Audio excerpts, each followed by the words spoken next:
Bom, toda semana nós, no quadro Economia Direta aqui no painel eletrônico, falamos sobre temas que os parlamentares estão discutindo aqui na Câmara Federal e no Congresso Nacional. E o tema que está em discussão hoje com muita força é o orçamento para 2023. E para falar sobre esse tema, nós vamos receber mais uma vez a repórter Silvia Munhato, aqui da Rádio Câmara. Oi, Silvia, tudo bem?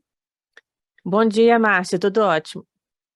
Perfeito. Bom, a gente já conversou na semana passada sobre alguns grandes números do orçamento e, continuando o nosso detalhamento, eu chamo você para explicar um pouco mais sobre as grandes despesas da União: previdência, pessoal, saúde e educação. Dessas, a previdência é a maior, não é, Silvia? Sim, Márcio, bom dia, ouvintes também. Na semana passada, a gente falou desses grandes números do orçamento e, naquele momento, já dissemos, então, que a Previdência é a principal despesa, né? São de 1,87 bilhão de reais do orçamento, 860 são despesas com benefícios previdenciários. Isso aí dá quase 46% do total, né? Como as receitas são de 595 bilhões, as contribuições sociais, né? O déficit do regime geral, que é aquele do INSS, é de 264,8 bilhões de reais. Parece muito, é muito mesmo, né? Mas vem caindo depois da reforma da Previdência. Alguns falam que o represamento das concessões durante a pandemia também teve algum impacto nessa segurada aí do déficit, né? Para ver essa queda do déficit, os economistas comparam os valores com o PIB, o Produto Interno Bruto, que é quanto o país produz em um ano, né? Por essa medida, o déficit passou, então, de 3,47% do PIB em 2020 para 2,60% agora em 2022 e deve cair para 2,49% em 2023. Para os servidores públicos, o efeito da reforma foi ainda mais forte. Em relação ao PIB, o déficit está passando de 0,64% em 2021 para 0,49%, é o que está previsto para 2023. Isso significa que as despesas com servidores inativos deverá ser 47,3 bilhões de reais, superior à arrecadação com as contribuições. Já a despesa com militares inativos, somada ao déficit das pensões de militares, é um pouco maior que esse déficit dos servidores civis, então de 48,5 bilhões de reais. Mas o déficit também caiu um pouco porque houve aumento das contribuições para as pensões e as próprias pensões passaram a ser descontadas, Márcio. Bom, e além da previdência, a segunda maior despesa é com o pagamento de pessoal, não é, Silvia?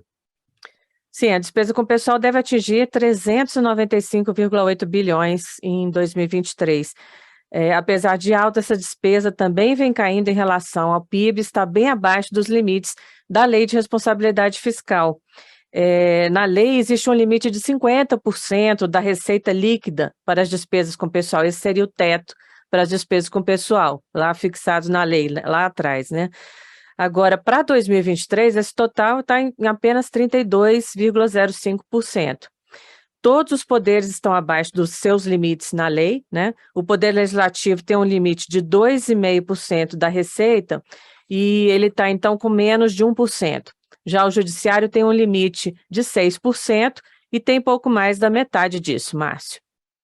Perfeito. Bom, e depois dessas duas grandes despesas, outros dois grandes investimentos previstos no orçamento da União também são com saúde e educação, não é, Silvia? Sim, boa palavra esse investimento, né? Porque justamente o pessoal fica insistindo que todo gasto com saúde e educação é um investimento, né? E no caso também com o pessoal, né? Porque você está melhorando os serviços públicos. Sim, tanto a saúde quanto a educação tiveram seus orçamentos mínimos corrigidos por uma inflação de 7,2%, né? Uma previsão de inflação para esse ano. O mínimo aqui é a parte que vai para ações e serviços públicos de saúde básicos, né? E a parte que vai para manutenção e desenvolvimento do ensino. No caso da saúde, o projeto do orçamento desse ano tinha 134,5 bilhões de reais para esse básico, né? E com a correção foi para 149,9 bilhões. Mas se a gente for ver o que realmente foi atualizado para esse mínimo da saúde em 2022 dá 150,5 bilhões, quer dizer, mais ou menos parecido com o que está programado, né, para o ano que vem. E nessa conta, então, a despesa de 2023 fica só um pouco menor que a deste ano, né? Às vezes, o orçamento autorizado para um ano, ele é maior que o projeto, né, enviado pelo governo por dois motivos. Primeiro, que o orçamento aprovado pelo Congresso pode ser maior, os parlamentares podem aumentar, né?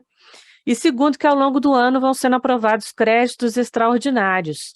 Conforme a evolução das receitas, o governo vai mandando esses créditos para os ministérios para poder compensar um pouco, né, cortes e tudo mais.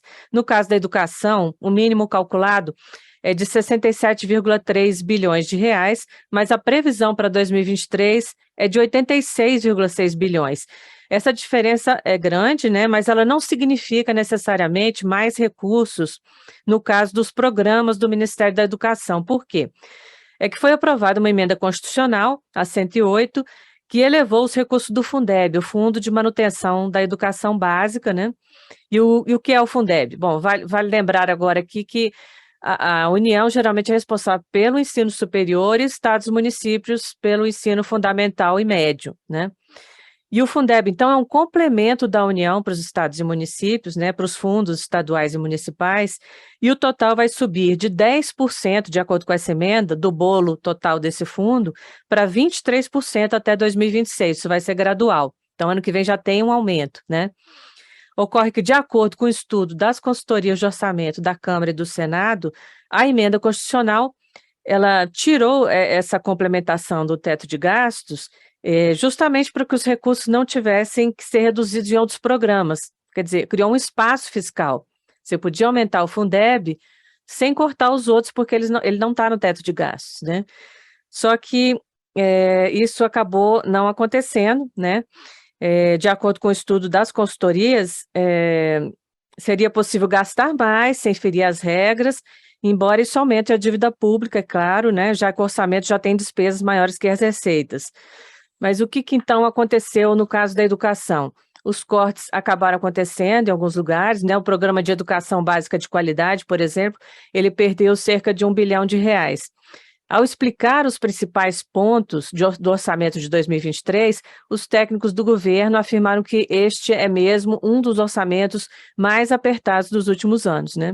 Eles criticam, por exemplo, a vinculação de receitas, que é quando você obriga que um recurso seja destinado para determinada despesa, e também não concordam com indexações, que são reajustes automáticos das despesas pela inflação. Então, essas são as sugestões do governo para melhorar esse perfil orçamentário, Márcio. Pois é, Silvia, nesse cenário aí de restrições a investimentos e a outras despesas, como é que ficam os recursos para os outros ministérios?